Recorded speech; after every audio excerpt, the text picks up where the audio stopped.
Hey, hello everyone. Thank you guys all for being here. I am super excited to have Dr. Muhammad here with us. He's been here with us before. He is an inpatient neurologist at KU and has he's a huge wealth of information to share with us.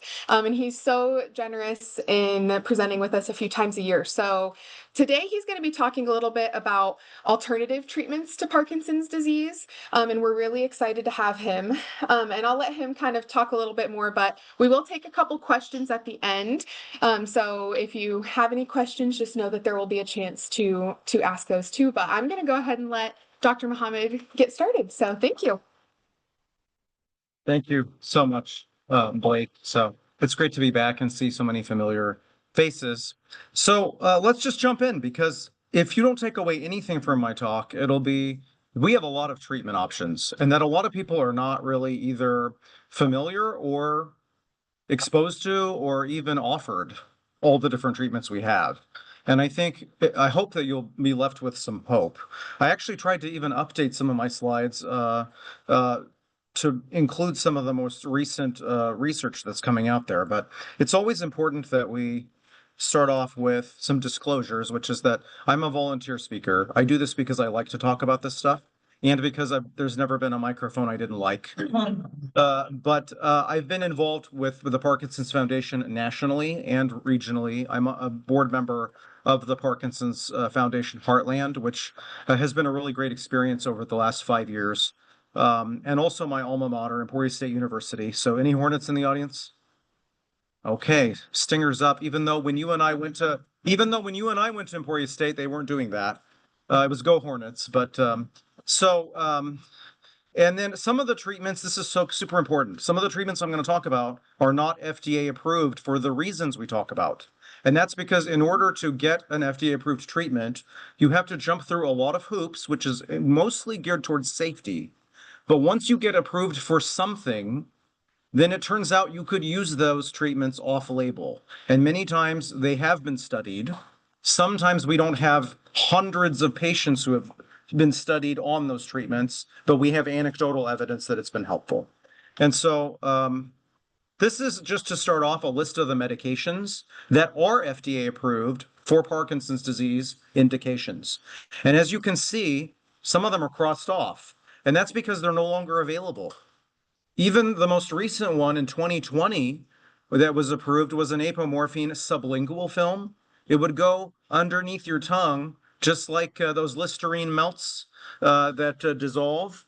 And it was so expensive. And it was a situation where the business side of things didn't work out because insurance didn't want to cover it. And then they couldn't make the cost lower. And they had already put a lot of money into the research. And so it's no longer available, just like that. So, but these other medications are available, and I'm not going to spend any time talking about these because these are all medications mostly that are involved in motor control.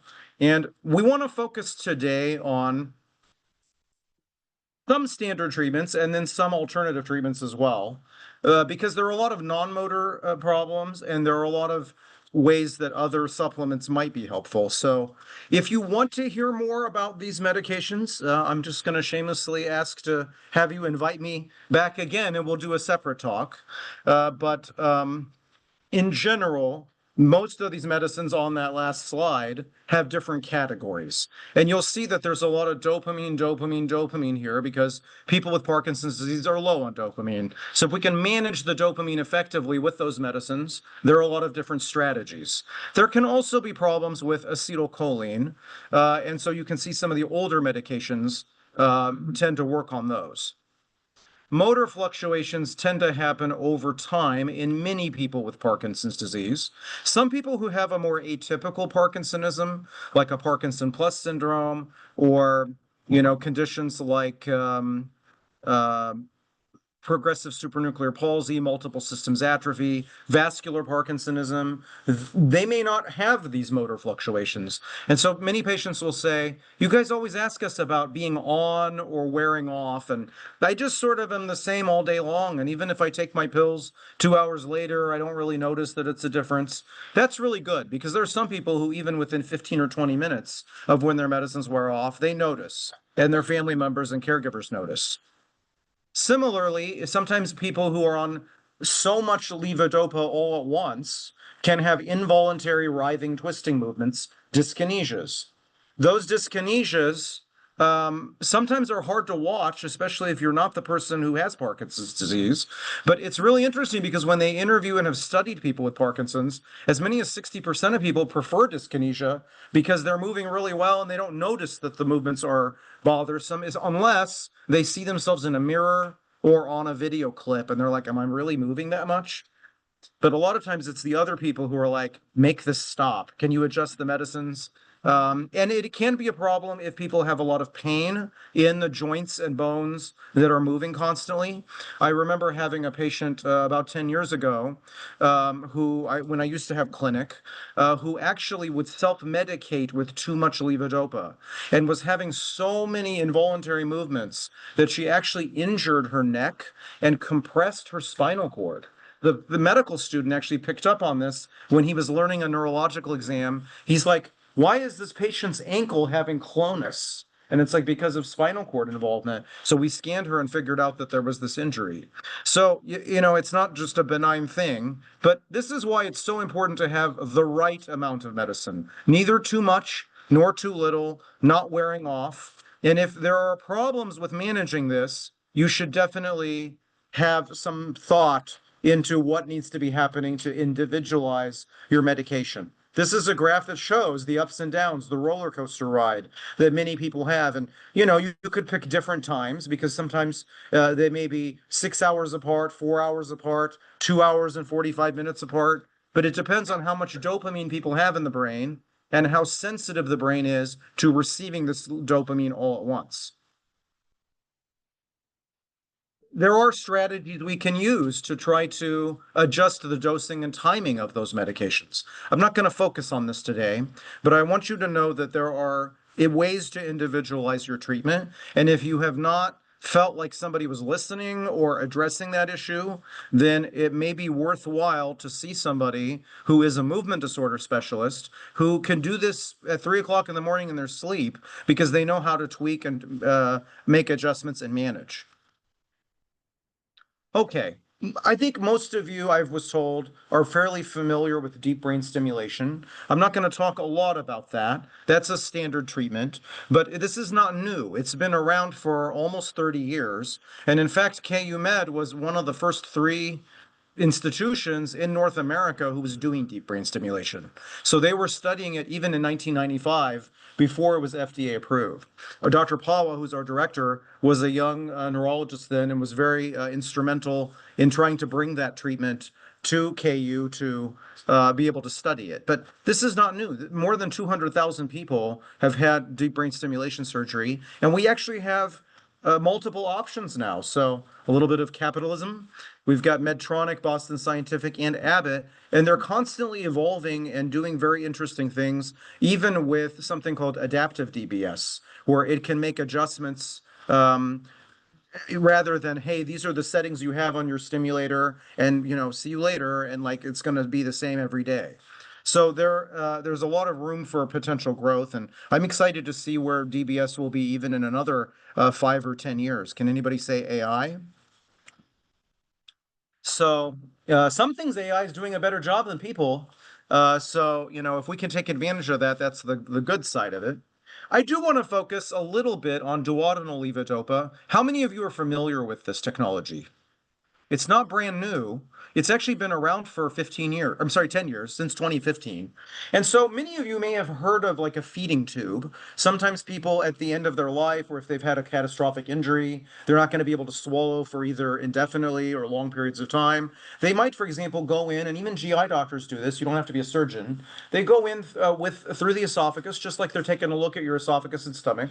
And then once they're in the stomach, they can sort of protrude the scope out so that you can see the stomach on the outside. And then they just go in and make an incision, a small hole, insert a feeding tube into the stomach. And what that does is it allows the person to get nutrition this way to either help them recuperate or if they need long-term feeding. But this is not why we do it in Parkinson's for duodenal levodopa. People can still swallow usually and chew and do all that fine. This is literally to supplement the levodopa in a way, not directly into the stomach, but inside the stomach, there is an additional J-tube extension, and I'll show you a picture. But remember this other slide I showed with the ups and downs? The idea is rather than the roller coaster ride of levodopa, if you had a more continuous flow of levodopa in a gel, these gel, carbidopa levodopa gel is in a cassette, just like the old cassette tapes. And so there, it's like a canister. And then this IV pump here on the right side, it's actually for usually for pumping things through the IV, but it can also pump into an intestine. So it has a measured amount, and so that way the amount of gel is very organized and individualized based on a person's ability. And then that J-tube extension, see how it comes further, will actually go past the stomach and the duodenum into the jejunum, which is the second part of the small intestine. Well, by then, all of the protein that we eat has already been absorbed. So if there are any interactions between levodopa and protein, and many people with Parkinson's disease are more likely to have slower GI motility and more problems where the protein is sticking around too long, and then it's making it more difficult to absorb the levodopa. So this is a very way to bypass a lot of that and remove that roller coaster ride. Many people who, for example, are a little leery of undergoing brain surgery to implant deep brain stimulation, this is another option that is surgical. And many people, even who have depression or anxiety or obsessive compulsiveness that's difficult to control, that might automatically make them not good candidates for deep brain stimulation. Even if they're like, Doc, let them put a surgery in my head. It's going to be more of a problem for those other uncontrolled psychiatric problems. And so this might be an alternative for them, and we've seen some success with that. Like any PEG tube, even for people who need it for feeding, there can be infection risk. And so cleanliness and a very methodical process every day of checking it and making sure, because sometimes there's a little bit of redness and that's sort of normal because the immune system is like, why do you have a feeding tube? But if it starts to get infected, you can be proactive rather than reactive, and that can reduce the problems with this. I was actually really concerned when this came out that we would have a lot of problems where people would end up in the hospital with infections, but with adequate care, people can often do a really good job with this. Now, that pump weighs 1 pound. It is not 10 pounds, although you have to carry it around all day. And so if it can attach to a belt or something on the inside, but as long as it's covered up, people can go swimming or do other things, and not have to worry about it getting wet or infected because it's all covered up. Okay. MRI guided focused ultrasound therapy. I thought I had a picture on this slide, but maybe I included the wrong one. So what I wanted to say is that this is a different therapy that does not involve cutting into the skull or doing direct brain surgery. It does use a device that sends sound waves from outside the skull. And guess who gets to drive this device? The same people who do brain surgery, neurosurgeons, because they know where they're going with it and they've got amazing hands. And so what they do is they use MRI guidance down to the millimeter to be able to say, this is exactly where we want to send sound waves to an area of the brain called the globus pallidus interna. And this was even, 60 years ago, they would go into people who had refractory tremor and make cuts to the globus pallidus interna. They would call it a pallidotomy. And this was a treatment for Parkinson's disease even back then. But that's a major brain surgery, and there were a lot of issues with that. And so this is, even though the sound waves penetrate the brain, it's technically less invasive because you're not having to go through anesthesia and the, surgery itself and the cutting and the healing and the brain's own immune system and all of that other stuff. So this is another option for people who, have not had full success with the medication options. All right. Very quickly, There are standard treatments for non-motor symptoms that I don't think get a lot of attention. And many general neurologists may be somewhat uncomfortable or unfamiliar with using all of these treatments. So, and considering half of people with Parkinson's are under the care of a general neurologist, if you feel like these issues are relevant to what's going on with you, definitely ask some questions. It doesn't have to be like, an advertisement. Ask your doctor about these medicines. But if you at least say, I'm having this problem, this is important to me, then you're going to increase your chances that it will be addressed. There are many people who are seeing a nurse practitioner or a PA in primary care, and if you ask the right questions, even if they're not familiar with it, they can look into it or call somebody or ask for some advice. There's a lot of information now that's available about this, high quality resources. But if people stand up or sit up and they are feeling lightheaded or dizzy, or their blood pressure is actually dropping, it is not okay for a person's blood pressure to drop 10, 15, 20 points and to just be able to function well. Even a person who's 20 years old, who does not have a neurological disease, if that were to happen to them, they would not be able to function well. They would be more likely to have their knees buckle and fall. And we have medications, besides more conservative measures like making sure people are hydrated, compression stockings, an abdominal binder is often, almost like a girdle people can wear underneath their clothes. It's very slimming. I should look into it.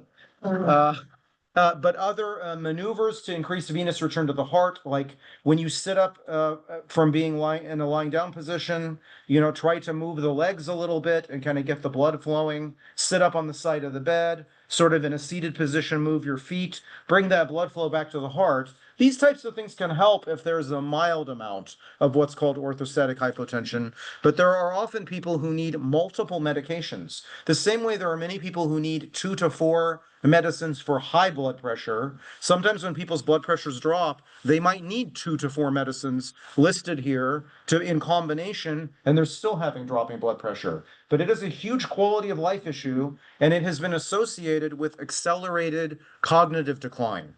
Remember, when we check blood pressures in the arm, and we talk about numbers like 110 over 60 or 120 over 70 or 120 over 80, that's different than the blood pressure in your head. So if you're not getting good blood flow to the brain is not going to work as well. All of the Parkinson's symptoms and cognitive symptoms will be worse. Most people are not asking their doctor about abnormal sweating, but sometimes if levodopa by itself is making people sweat more, they could take additional carbidopa, which is available. Sometimes people need to be well hydrated. There are even cooling vests. We see that used a lot more with multiple sclerosis, where heat actually makes their neurological symptoms worse. Parkinson's is not like that as strongly, but cooling vests can sometimes be helpful if people are outdoors in the summer. There may be other medications that people are taking that work on the brain that have more sweating as a side effect. Maybe you need to look at the medications options. Even sometimes chronic pain medicines like opioids are notorious for making people sweat more. And then there are also a lot of people who are going through either menopause or andropause, and that could be associated with sweating. And the same way people get hot flashes or feel uncomfortable, sometimes sweating is a result of this difficulty maintaining correct body temperature. There are a lot of medications that help with bladder. Most people often think that they don't need to even think about this. But then when I hear that people wake up 4 times a night to go to the bathroom, it's time to talk about bladder medication. I'm not 30 years old anymore, and I usually get up at least once. But if I get called 3 times a night by a resident calling me about a patient that they're seeing in the hospital, I notice the difference the next day. And that's just them waking me up for a few minutes, and I pretty easily go back to sleep. But if a person's waking up 4 times a night to go to the bathroom, your quality of life the next day is going to be like brain fog. And so you have to be careful.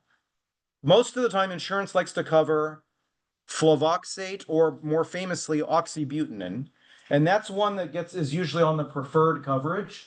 But what happens with this medicine is it goes directly into the brain. It penetrates the blood-brain barrier, and instead of working only on acetylcholine and bladder endings, it actually is causing blockage of acetylcholine in the brain. When people lose acetylcholine in the brain, There's a very famous condition that is known for that. It's called Alzheimer's disease. And people who take medications to increase acetylcholine in the brain for Alzheimer's disease sometimes have worsening bladder function because, the acetylcholine is in both places. But these other medications on the list are less likely to get into the brain and cause some of those anticholinergic side effects. This is very important. I could tell you 20 anecdotes of people who said, my mom is so much more coherent after you switched her from oxybutynin into tolterodine. This is also a generic medicine. It's not a brand new expensive medicine, but it does require prior authorization. And so sometimes doctors have to jump through hoops to get this covered. There are also beta-3 adrenergic agonists. They don't even involve acetylcholine. And these are also available for overactive bladder and neurogenic bladder. So something to think about. Desipramine and imipramine are older tricyclic antidepressants, so those sometimes have anticholinergic side effects. But I have seen people use botulinum toxin for bladder dysfunction long before Botox was used for cosmetic purposes like wrinkles. It was available even 45 years ago. My mentor was actually injecting people in 1980 who had dystonia with Botox. Now there are a variety of different toxins. And urologists, if it's appropriate for people who have spastic bladder, can sometimes go in through the bladder or go in through the urinary outflow tract and then inject Botox into your bladder. No word on whether the bladder looks less wrinkly. There's also sacral neuromodulation, and some people maybe even in this room have tried it, but it's a stimulator, the same way people have a deep brain stimulator. It's like a bladder stimulator, and this can sometimes help if medications have not been effective, but it has its own surgical issues. Suggested For replacing the box set 8. or oxybutynin, the one I said was tolterodine. It's on the list here. Detrol is the brand name. Which one? Tolterodine. Thank That's it's generic. The other ones are some of them are gradually going generic, so there may be multiple options. Sometimes people will find that the medication that they pay for, but with cash out of pocket, is cheaper than the one that their insurance covers, depending on your copay or coinsurance. And so some of these are actually very affordable. Erectile dysfunction is more common in Parkinson's disease, and there are various Viagra-related medications that people can use. There are also alprostadil combination treatments. As you can see, there are different names. If people have low testosterone, it would be appropriate to treat that. That's not just for erectile dysfunction, but there are other multisystemic benefits, including for the brain, if people are low. But there are also surgical treatments that can be offered. Sometimes people with Parkinson's, because of the slowness of movement of the face, there can be excessive salivation, and sometimes this starts out at night, and then it can even start to become more of a problem earlier in the day.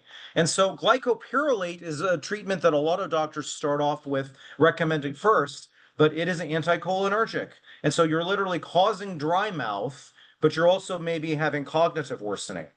A better option is to take atropine eye drops and don't get them anywhere near your eye. We're not trying to treat glaucoma. This is off-label. And then just 1 or 2 drops of atropine eye drops on the tongue, and your mouth starts to feel more like a desert. So it makes it the treatment so that people are not drooling as much. But you have to, sometimes 2 drops is too much and 1 is not enough. So it's sort of difficult to navigate that.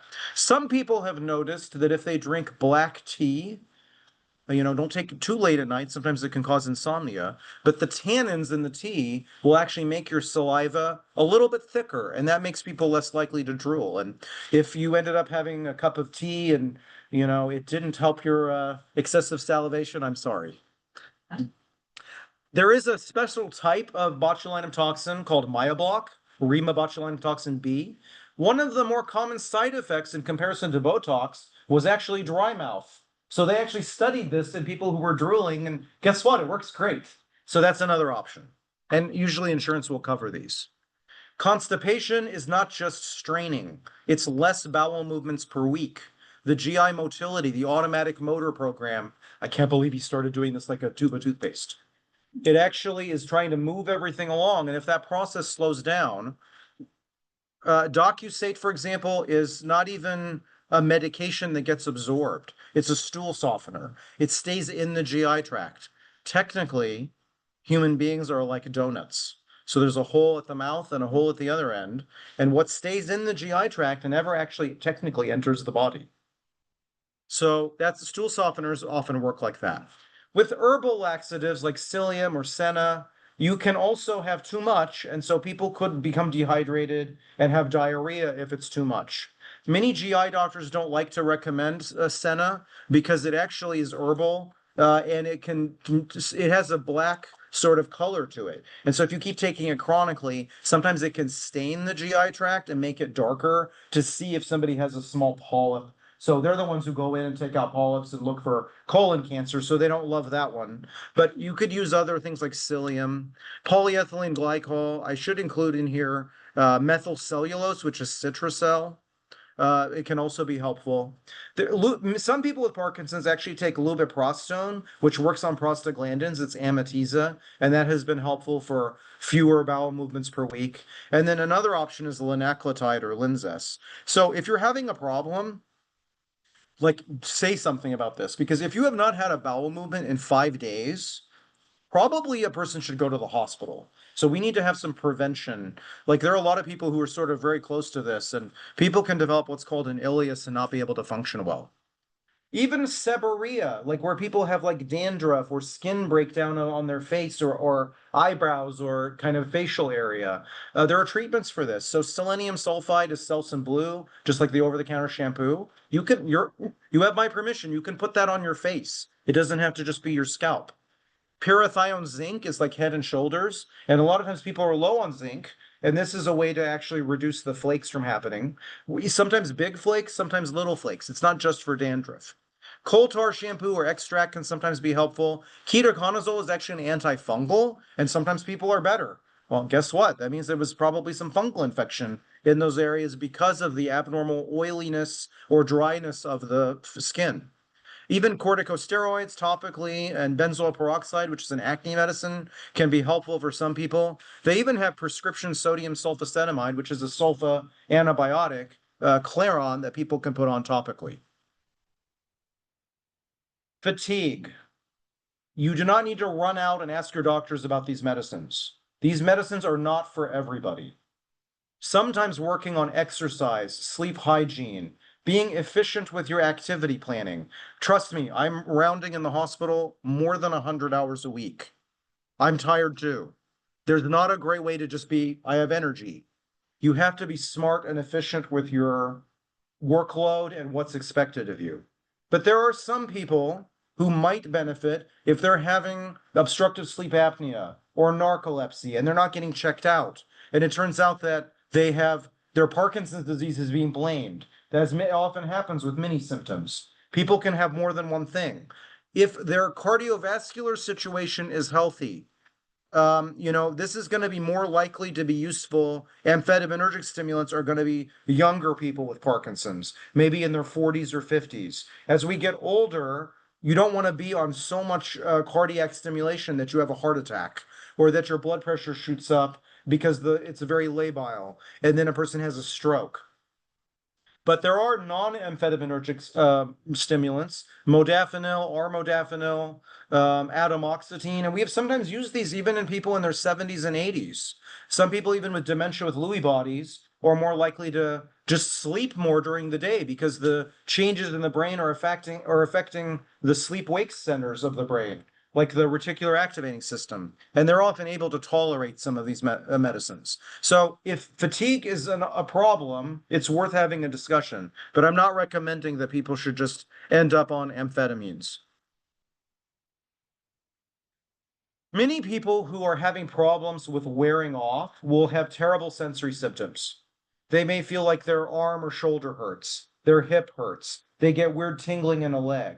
This doesn't always necessarily there's not a medication to take to make that go away. What I'm suggesting here is that if you're on a dopamine agonist and your levodopa wears off, you may be less likely to have a full wear off. And so many people may notice that, hey, my shoulder hurts 4 or 5 times a day. Well, that's because you're wearing off. It's not because you are having shoulder pain. You know, arthritis would be more of a consistent issue. And so managing that with the dopamine agonist or more even levodopa dosing, they do have brand name immediate release, extended release carbidopa levodopa options, which are more expensive, but like Rytari or Crexont, for example. And sometimes that helps with wearing off. Analgesic pain relief is often important if it's appropriate. Many people who are on blood thinners, like anticoagulation for atrial fibrillation or blood clots, DVTs or pulmonary emboli, cannot be on ibuprofen because it's going to increase the bleeding risk. Same things with celecoxib or meloxicam, Celebrex and Mobic. If some people have liver disease, too much Tylenol could be a problem. So you have to look at your situation and work with your doctor to kind of figure this out.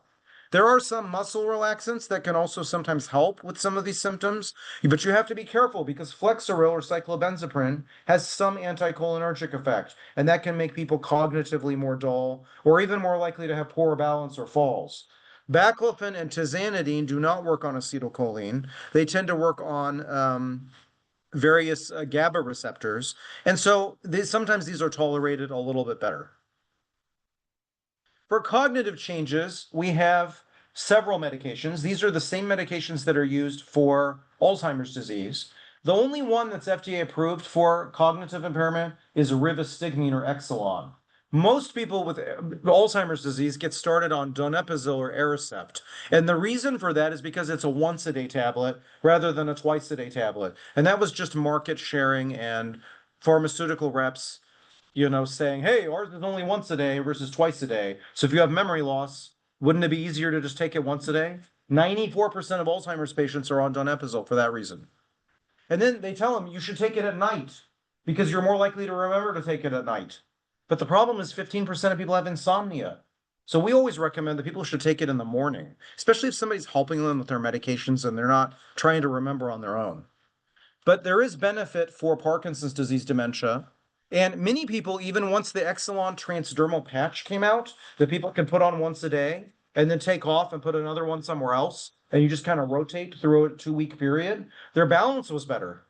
So even people who are not having cognitive impairment, if they're having a lot of falls because their acetylcholine in their midbrain is low, this may be a potential benefit to kind of, and it was very noticeable when it first came out. And then 5 years later, they published a paper in Lancet Neurology saying, yes, by golly, the falls are less when you take this medicine. So, something to think about.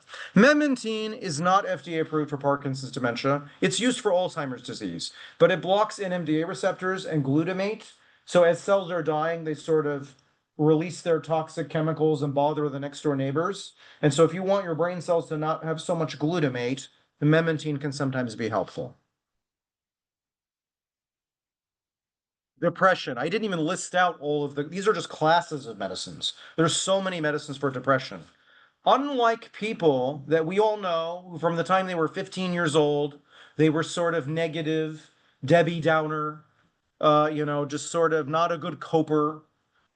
We're not talking about this. People with epilepsy, multiple sclerosis, Parkinson's disease, it's not even about their coping.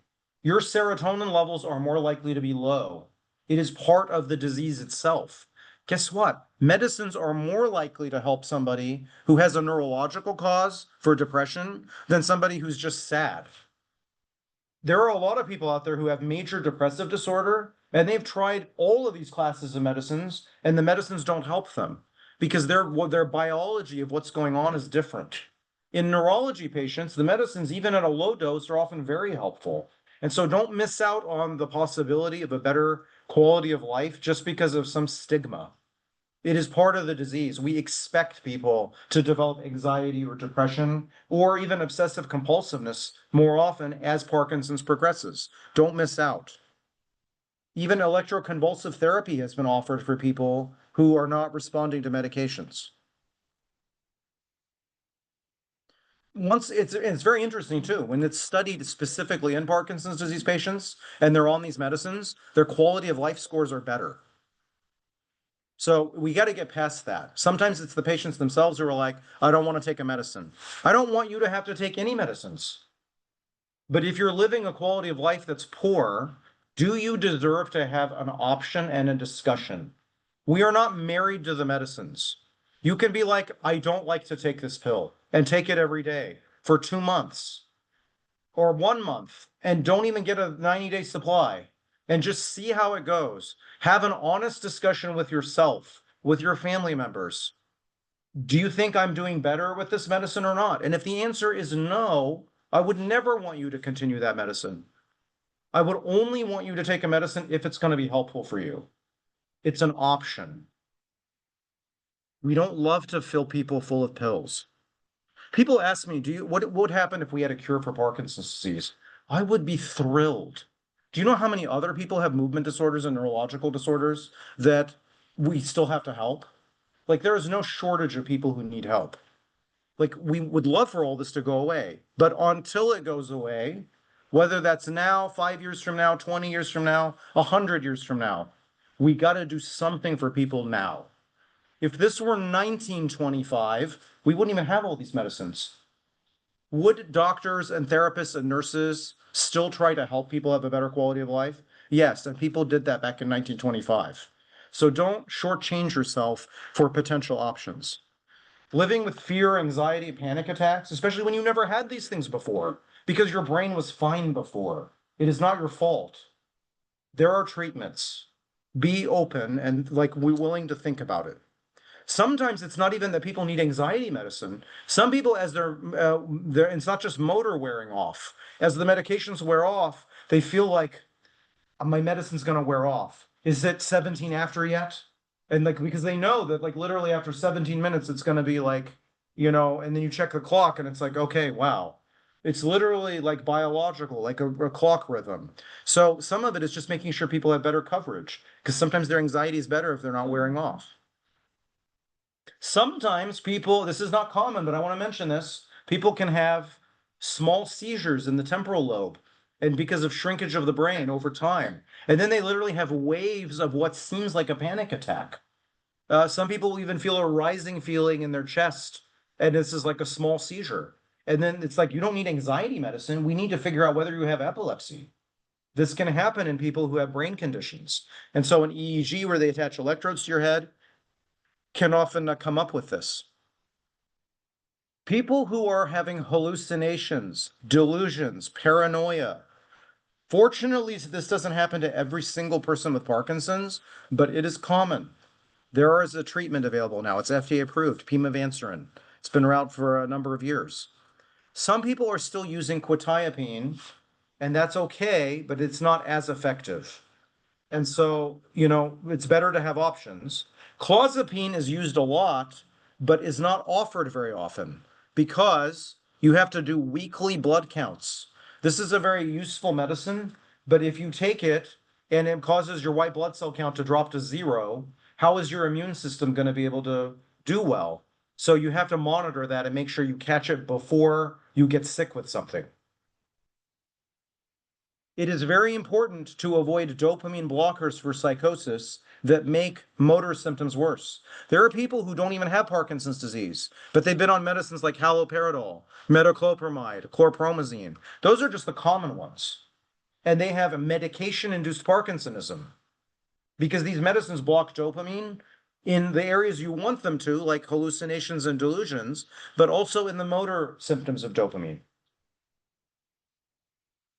I actually was in Manhattan on Thursday and it was literally like an hour and 30 minutes plus talk just on sleep and Parkinson's. This is just look at the slide. Very important to avoid antihistamine medications. Did you know Tylenol PM is Benadryl and Tylenol? That's going to knock people out. But even if you had electrodes on your head and you look at the quality of the depth of your sleep, it's like stage 1 sleep all night long. So even younger people are like my brother was taking Tylenol PM. I'm like, do you know that if you take Tylenol PM every night for 3 years, there is some evidence that you will actually change the tone of your acetylcholine in your brain and potentially have dementia later. So instead of more medicines, less medicines. We have to be smart about what we're doing with the medicines. Why is it that people can't sleep at night? There are many reasons in Parkinson's. 40% of adults, all adults, not just people with Parkinson's, are people who don't sleep well the first night, don't sleep well the second night, and then they crash the third night. This is very common. A lot of people just sort of get through life like this. It requires study and focus. If you had a boardroom meeting where there were 10 people who were sitting at a meeting talking about how to help you have better sleep at night, what would they recommend to you? You think about it. You're the CEO. Work on your sleep quality. The other thing is Zolpidem, which has you see how many brand names it has? Ambien, Intermezzo. This can make people act out dreams, and that's already a problem for many people with Parkinson's disease. Did you know that in 2012, they even went back and said women who are taking Zolpidem or Ambien should only take 5 milligrams because more of them are having weirdness, like weird behaviors where they're sort of halfway asleep and moving around and saying things and, doing stuff. I had a patient come in years ago in a motor vehicle collision, and the a police officer came in after him and was like, "Hey, doc, do you think is on any Ambien?" I'm like, "Officer, how much of this are you seeing out there? Like people sleep driving and then having accidents." But the worst one of all is sleep eating, because you wake up in the morning and you come to the kitchen and there's 15 candy wrappers there, and you weren't even awake to enjoy all those calories. There are also gabapentinoids, gabapentin extended release, pregabalin, gabapentin anacarbil, which is like a slow release form. These are all useful for things like restless leg syndrome and periodic limb movements of sleep. And so people who are having that creepy crawly feeling later in the evening, many people who have the alpha-synuclein building up in their brain cells causing Parkinson's are more likely to have restless leg syndrome. In fact, if you have Parkinson's, you're about 5 times more likely to develop restless leg syndrome. There are millions of people out there who have restless leg syndrome. Most of them will never develop Parkinson's. It's a syndrome. But if you only develop it after your Parkinson's, it's because of synuclein usually. And these medications can help. It's not enough that it's just like, hey, I feel better. I'm not having that cramping or creepy crawly feeling in the legs. It's mostly in the calves and maybe lower thighs. Usually it's not in the toes and feet. But it also affects people once they fall asleep, because people will have leg jerks. And I'm not talking about that one, like when you fall asleep and you sometimes have that one-time startle. That's normal because you're going into stage 2 sleep. But if a person has 20 leg jerks an hour that wake them up, and you can tell from a sleep study, that's also making you exhausted the next day. So treatments may be helpful. And so people who go see a sleep specialist, they're often very familiar with all this. There's an area in the brain called the hypothalamus, which actually regulates a lot of the automatic things that happen in the body, including the circadian day-night sleep rhythms. And so there are medicines now that work on orexin to block this chemical. There are orexin 1 and 2 receptors. This has been studied in narcolepsy because there are various types of sleep disorders. But sometimes if people have not responded well to other treatments, usually a sleep doctor could work on this and try to see, because some of these are still expensive, but they may be options if nothing else has worked. The other medicine I should have on here is on the bottom left, trazodone.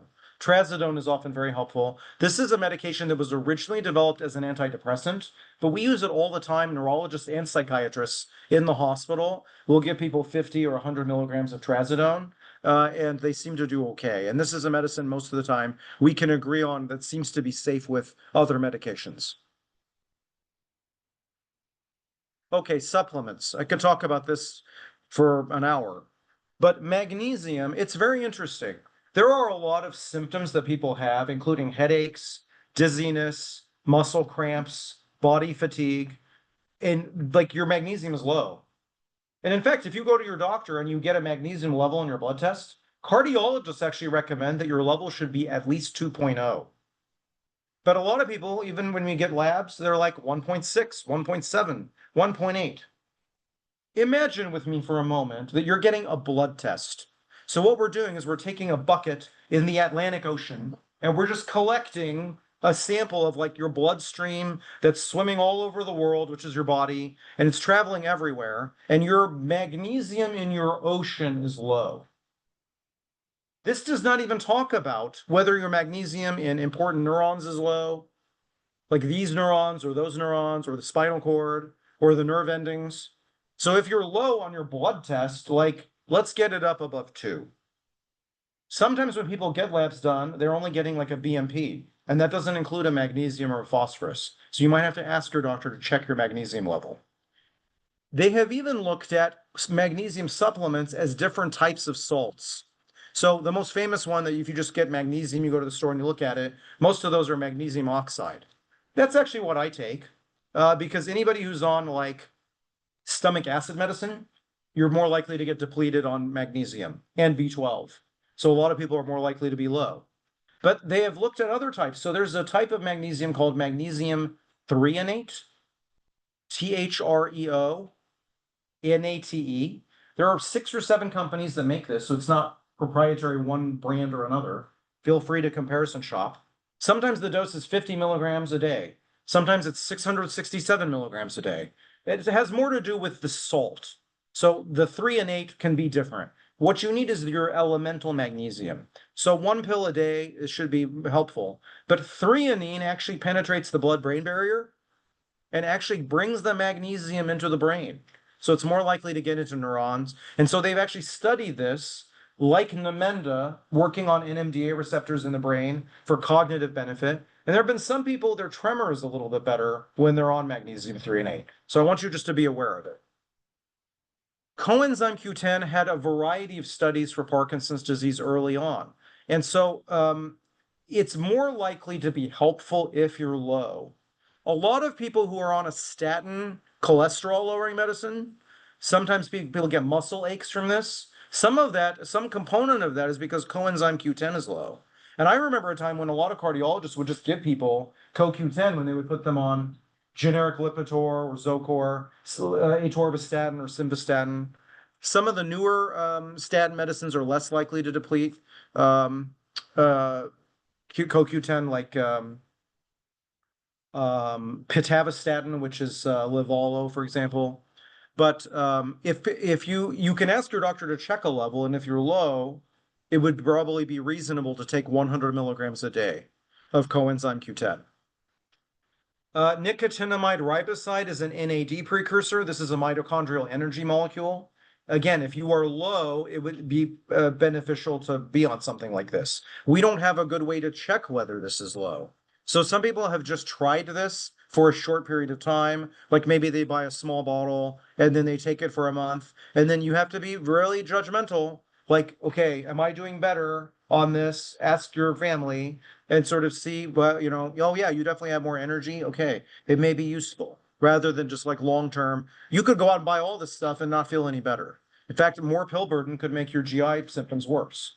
So there's always a flip side. Creatine has been there's been a lot of interesting stuff about this. I know that many people who lift heavy weights, they try to use this to bulk up because it'll make your muscle cells bigger. But there's a lot of interesting evidence about creatine on the brain as providing better energy and cognitive benefit. Alpha lipoic acid is more famous for peripheral neuropathy because even in Germany, the German version of the FDA actually has approved alpha lipoic acid for like neuropathic pain. So some people will take 100 milligrams 3 times a day. But there's also been some study of this in Parkinson's disease, and sometimes people will feel like they have a little bit more coordination with it. Acetyl L-carnitine is another mitochondrial energy molecule. You'll see that people who have muscle fatigue and weakness can start to be low on some of this. I should say it backwards. If you are low on this, it could contribute to your muscle fatigue and weakness. So sometimes I know they'll check this in the hospital. People who have developed critical illness and have been in an ICU, we'll check a panel, and then if they're will be low, we actually supplement levocarnitine or L-carnitine, acetyl L-carnitine.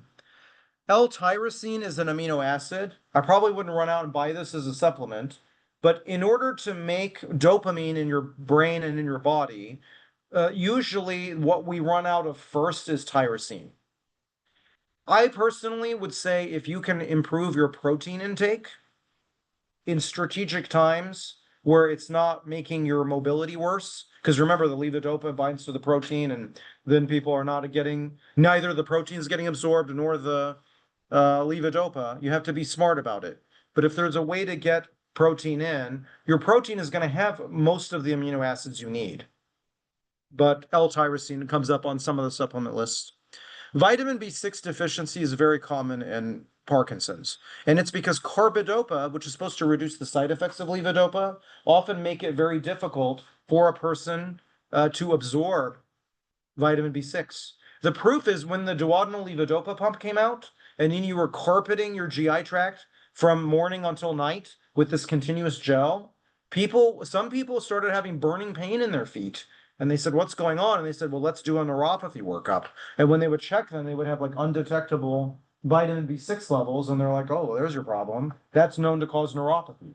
But for many people, they sort of are getting only a very small amount of B6 and they don't have the symptoms of neuropathy. But when you get your labs checked, doctors often check liver function tests to see whether you're having a liver problem. If the levels are high, they have to even be like 3 times the normal level before they're even really worried. But nobody says anything if they're low. And if your ALT or alanine transaminase is low, that's an enzyme, a liver enzyme, that needs vitamin B6 to be built. So if you're low on ALT, it means you don't have enough vitamin B6. And I'm actually working with some medical students right now on a study where we can try to get some actual numbers so that we can get the information out there that this is something that's a huge problem in Parkinson's. So stay tuned. Sir.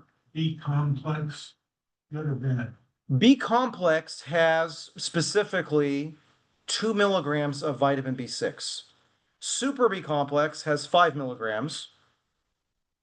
B50, there's no such thing as a vitamin B50. It's a supplement. It's a product. Has 50 milligrams of B6. But you have to be careful.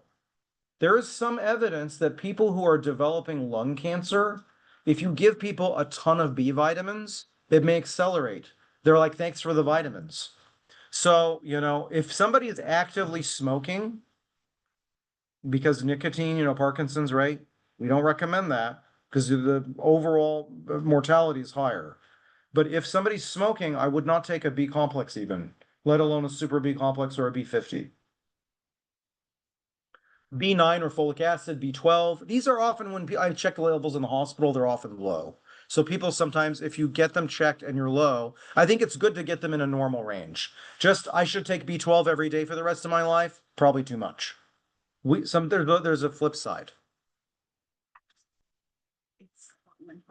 Okay, we've got 5 minutes. I'll talk more quickly. No, thanks, Blake. We're almost done. This is actually getting to the end. So SAMe is sometimes used for off-label for depression. It's a S-adenosyl methionine. Vitamin D also is good because Parkinson's, you're 3 times more likely to develop osteoporosis, let alone osteopenia. 60% of all adults, even people who don't have Parkinson's disease, are low. We're going into the winter months. I've checked levels even in the last month, with September, October, going into November, and people are low. What are you going to be like in March? So many people need to be on some amount of vitamin D. Omega-3 fatty acids are often helpful for brain health. And there are a lot of different pathways that involve lipids that affect mitochondria. Curcumin, turmeric extract. This has been looked at for joints and joint pain, but curcumin is thought to actually prevent amyloid from building up in brain cells. So they've looked at this with Alzheimer's, and there's some preliminary data with Parkinson's as well. Resveratrol is a chemical that is found in grapes. And of course, people always like to say red wine, but resveratrol actually has vascular benefits, and so better blood flow and quality of brain arteries, making them more elastic. Probiotics and prebiotics to improve GI health. I mean, that's another conversation. If you had a board meeting with 10 people who were going to make your GI tract better, you should have that discussion and thought process. Your quality of life would be so much better. The things we put in our mouth, even foods that we think are healthy, some of them are, because they're from plants, your body's immune system reacts to it. So there are people who have food allergies or food sensitivities. You're gonna laugh, but when I actually ran, there was a place online for $250 you can get a full printout. I thought by the time I make an appointment with the best allergist I know, wait months to get in and order all the allergy tests, or maybe they're gonna do that skin pinprick test. It's gonna be like $800, $900. So I bit the bullet. I spent the 250 and I got a long printout of the foods I'm most sensitive to. Apple and kidney bean. They say an apple a day keeps the doctor away, but apparently in my case, there's a little bit of an immune reaction. So you have to be, if you knew that there are foods that you're eating that even that you think are healthy are sabotaging how you're going to feel, whether that's motor symptoms or sleep quality, or I just had a bad afternoon. It's, sometimes a bad afternoon is not just you are having a bad time. Some of it is the stuff we put in our mouth, and it doesn't have to just be donuts and ice cream. It's like even foods that we think may be okay. There are a lot of people who have nightshade problems with things like mushrooms or tomato or bell peppers, for example, and they have reactions, and then their body's not functioning as well. But if you don't know that, you just like, I thought my Mediterranean diet was good. So you have to be careful. And then fiber supplements. Potential upcoming treatments.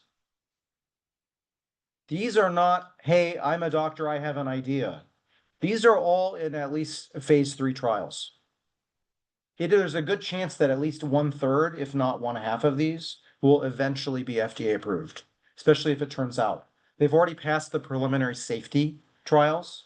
And so we could talk more about some of these, but I think like my point of this is not to get into all the details. It's just to know that the same way that very first slide I showed has all those treatments that are available and people are not even aware of them, people are working on treatments. People can have a better quality of life. Probably the most exciting thing these days is 2025 that I wake up in the morning is that they did some stem cell research 17 years ago. And when they implanted stem cells, some of those patients had pretty advanced Parkinson's disease, and they were already frail and had had falls. And some of them, even after the treatment, 2 or 3 years later, it's sad, but some of them passed away. And when they went back in and they tried to look at what was going on with the stem cells, because that was, part of the agreement, they would donate their brain to science, and they had the treatment. Even the new stem cells had gone bad because Parkinson's is not the cells, it's the neighborhood. So now the technology, I'm very happy to say, has improved a lot. And even next year, early next year, maybe by spring, they're already looking at, because they've done this in a handful of people to see that it's safe, implanting stem cells and actually controlling the environment a little bit better, and people having better motor improvement with Parkinson's disease. So if this is interesting to you, keep an eye on it. You can go to Google and look things up, and stem cell treatments, trials for Parkinson's disease. You can also go to um, um, the usually you can go to clinicaltrials.gov. The problem is right now that's not being updated, but it probably will be eventually. So, but there are a lot, some of these are first in class. It's not like another Me Too drug. Like, oh, well, we're a drug company that wants to make a drug that's brand name that's similar. A lot of these are actually completely new classes of treatment. So there's a lot of hope. I'm shamelessly showing our team. On the far upper right, do not have clinic. I've not had a clinic in 9 years. It is because I am working in the hospital, not only to provide hospital care, but to be around medical students and residents to recruit them, not only into neurology, but specifically into Parkinson's and movement disorders. Last Sunday, I celebrated my 10th anniversary of returning to KU Med. 8 of my trainees are now fully trained movement disorder specialists. 2 of them are in the picture. The rest of them are elsewhere. So they're helping people elsewhere, but we need people to help here. We have people here. And so I'm very happy with our team. Dr. Pawa and Dr. Lyons were doing this by themselves for the last 30 years. And if you look, the rest of the doctors on the top row are all younger than me. And so there's a lot of youth and energy and enthusiasm. And we even have a nurse practitioner now. We have several neurosurgeons who do DBS. Dr. Sewell is actually a neuropsychologist, a health psychologist, working on with people for quality of life. Dr. Swarna Mandali is actually our dietitian. So, nutrition is super important in Parkinson's. We're great to have. She has a PhD. She's a phenomenal thought leader. So we're very proud of our team. But anyway, I would be happy to stick around as long as anybody wants to have questions, but that's the time. Thank you for having me.